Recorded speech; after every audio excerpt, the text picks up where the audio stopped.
Welcome to Millennial City. This is the IBA event for the women in business here at PAFA, one of the most gorgeous locations for art in the city. Tonight we're going to talk to the executive director, 3 of the panelists, and hear the impact of women in business in Philadelphia and what it means for women, diversity, and change here in the city. Let's take a look and get started.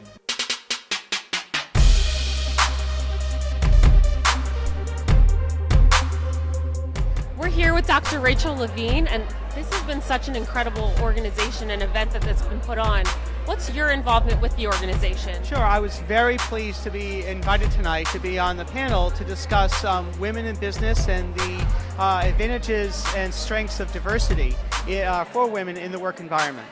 So here in Philadelphia, do you feel like we are open to diversity and women in the workplace? And I do. I think that Philadelphia is such an exciting place to be. It's such a progressive city. There's a certain vibe to Philadelphia that I think is fantastic. And I think that the city is very open to diversity in general and open to women in leadership positions.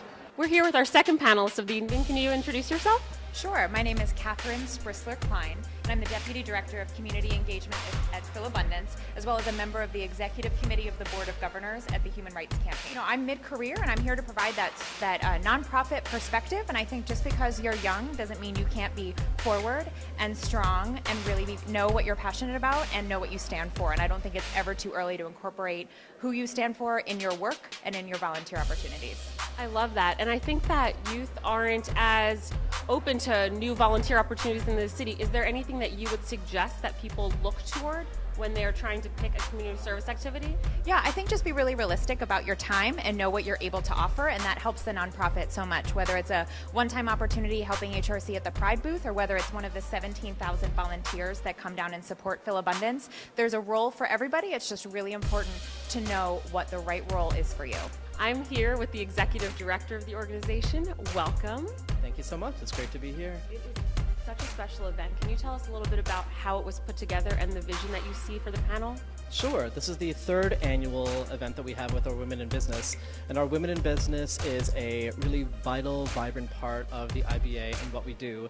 And they celebrate women's issues in the workplace, as well as trying to solve what some of the bad issues are in the workplace for women.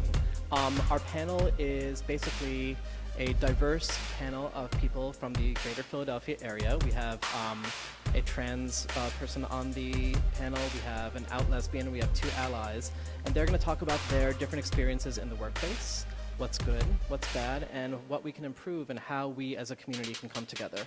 I love that, and I know that you are new to the organization. What is the spice that you're bringing, and how do you see your tenure here about to change the course of women in business in Philadelphia and the structure of diversity in Philadelphia?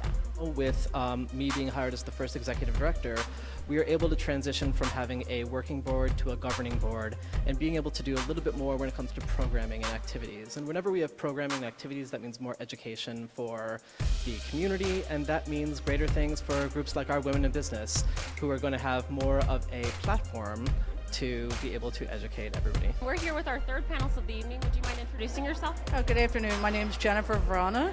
I'm with the Philadelphia Police Department. That's fantastic. Jennifer has been with the Philadelphia Police Department for 26 years. You bring a wealth of information to the community.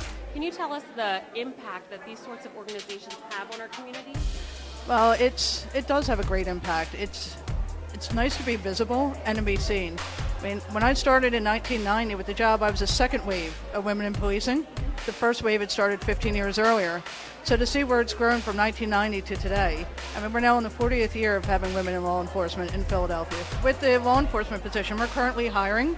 We're mass hiring right now. So if anyone even considers joining, now's a perfect time to do it. You only need to have an associate's degree. Okay. Or if you were military for 2 years. But keep an eye out on it, because with everything going on in the world, the only way you can make a positive impact is by being part of the change. That's all the time we have for today. This is MyNEWPhilly, where something's always new. And everything's always Philly.